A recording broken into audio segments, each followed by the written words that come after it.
March 27th, 2021, a 911 call will be placed from a jail in Oklahoma, begging for help as they left one of their own officers in a unit, high custody, alone, knife to his throat, stabbed, pepper sprayed, beaten, have his cell phone taken as they broadcast live to the world. Living conditions, and ultimately, this man here, Curtis, will walk him downstairs with a knife to his throat where he'd be shot. But first, let's start with the 911 call.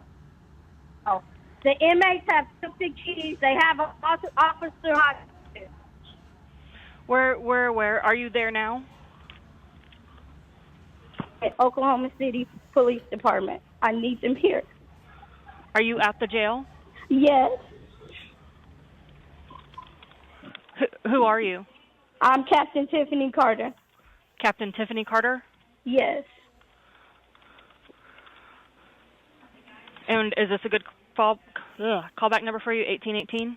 So the embarrassment that those officers had to call 911, I've never seen anything like that. I've been in riots.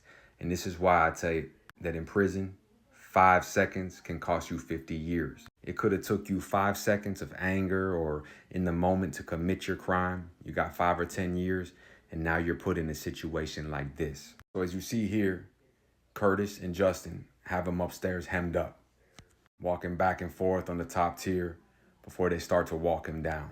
Now, as they're walking him downstairs, you see him, they put him on the table.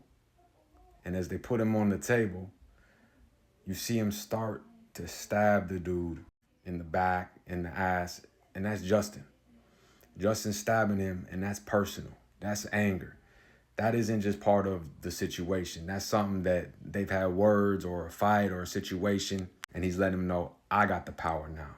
You're handcuffed, bent over on the table, and I'm in control of your life. All while Gregory's filming it on Facebook Live. And if you look, I don't know if you noticed in the video, but as they're walking him down and all that's happening downstairs, look how they're fighting on the top tier. They were open the cell of 2 or 3 different inmates, I noticed. Head stomping them, jumping them, stabbing them. Imagine being in that situation where you're not even trying to get involved in the riot because you know these dudes don't like you, different organization, maybe they want to rob you, whatever it may be, something from the streets. And now you're doing 5 or 10 years and they bust open your cell with the key. The officers aren't going to save you. They won't even save one of their own. So you have to grab your knife and fight for your life? Or what do? Pray that you get a fair one? They're going to try to kill you. No one's coming to save you. They're stomping on that dude's head. So all that's happening right now. Think about that. How it went from doing time, just every day, same shit, to all of a sudden, a cell's being open. You're fighting for your life. An officer thinks he's going to get killed. And next thing you know, an inmate's getting shot by the local police department in the head. Gregory Jordan will be charged with first-degree murder. Justin Leslie will be charged with first-degree murder. Darius Pleasant will be charged with second-degree murder. Kraft also will be charged with second-degree murder. And Charles Johnson would also be charged with second-degree murder. As we know, Curtis right there on the top of the stairs, you can't put any charges on the dead man. Situations like these, you have to look into it with an open mind. There is no way an officer could ever feel that comfortable to go into a high custody unit alone with a cell phone, where that's against Department of Corrections worldwide Fed and state protocol. You do not bring a cell phone into any unit. Get held at knife point alone. Get your cell phone taken. They hack into your Facebook, open it up, start live streaming. And then while you're being left for dead, 8 or 9 officers, as you can see in this video, come in there just staring at you. And you're doing absolutely nothing for your brother in law enforcement. Y'all leave and a captain calls 911. Do you know how embarrassing that is? How that shows how horribly corrupt that jail or prison was? While I was doing time, one riot that this brings a memory to me is a situation that happened where an officer got his whole entire face just cut wide open. This officer would just always fuck with us. Never, ever a day went by. If he was working in the chow hall, he would embarrass dudes, strip them to try to see if they had chicken, whatever, steal their food, throw away their commissary, their mail, make comments about their family's pictures, their family's visitations. And we noticed that he would walk around like he just goes home and the day resets. When we would sit there, day in and day out plotting. And that's the problem, is they think because they bring in a little bit of this or a little bit of that they can treat people however they want. Then they go home and they live their life and they compartmentalize and forget it. However, everything you just destroyed, the steak trays with mold on it, the showers don't work, we're fucking filthy, we gotta wash our dirty ass clothes in shitty water in the toilet, and you come into work just whistling Dixie. Well, that's what happened to this officer. He came in, he was fucking with people. They seen that the days he worked the chow hall were the days he got real aggressive. He felt like he had backup and he would show out for the other officers. So he was just throwing our food on the ground, trying us if we were in the cells, not letting us get fed through the tray slot, laughing, pepper spraying us. And then some days he'd work, the regular unit where they'd have dudes that weren't in the cell, and he would just fuck with them. An organization put a hit out on him. And he's working the thing, fucking with people, strip searching them, slapping them. Next thing you know, someone gets his attention. He looks back, his whole face is getting sliced open.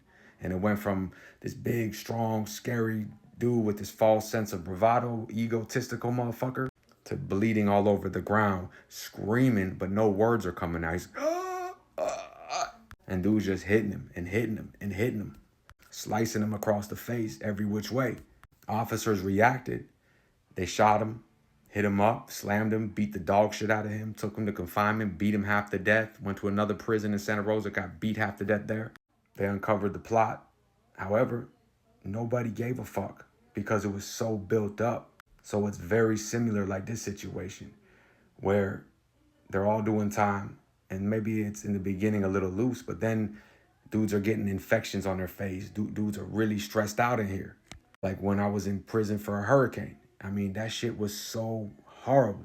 Shit overflowing. Dudes are walking around with staph infection, fights, stabbings. No one's getting fit. It's just maniac. They're locking us in the cell and they're not caring if we're fighting. Motherfuckers are getting their heads stomped in. And that's where 5 seconds can cost you 50 years. I mean, look right here.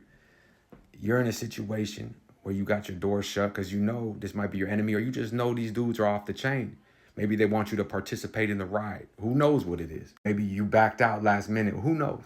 And they walk in your cell with a knife, 3 or 4 of them, pepper spray, and no officer coming to save you. You have to fight for your life. Say you kill one of them. Say they kill you. 5 seconds. Your little crime you did just cost you the rest of your life. And like I said, if they don't care about their own officers, you think they care about you? And this happens in so many different state facilities, county facilities, fed facilities, because they don't have anybody working there. They're all corrupt. They're all making money, and they get a little false sense of bravado. They almost get the reverse Stockholm syndrome, and they think that they're inmates. They dress, they talk like us. They think they're hustling. They're liking what they get. The only thing is, a lot of times, of course, we want to make the money. Of course, we want to do easy time, but motherfuckers don't want mold on their food. They don't want to be beaten and tortured and tormented and have to wash their clothes with no running water, no hot water, no drinking water. We got to drink out of these dirty ass sinks with yellow shit coming out of it. So it's not always the officer that gets targeted. A lot of times it could be whoever comes in that day. They have made a plan. They have read the system day in and day out. And like this guy says right here, that jail is a complete embarrassment to the state of Oklahoma. It's a joke, 100%. 100%. Because if law enforcement has to call law enforcement for help, just imagine being a convict in there. You don't know when you're going to turn 5 or 10 years into a life sentence. Reminds me of one of my best friends, Spawn. Dude try him, sexually assault him, and he ends up gutting the dude in the chow hall. A lot of people say, damn, he turned 3 years into 27 years. They say, well, why didn't he just accept it? Accept it? Now, if the COs let this type of shit happen, where they let their own officer walk into the fray to his death, basically, get bent over a table, stabbed, and then they have to call the police to come in here and double tap him, what the fuck you think's gonna happen to a regular dude doing time? 5 seconds to cost you the rest of your life. Stay out, stay free. Us.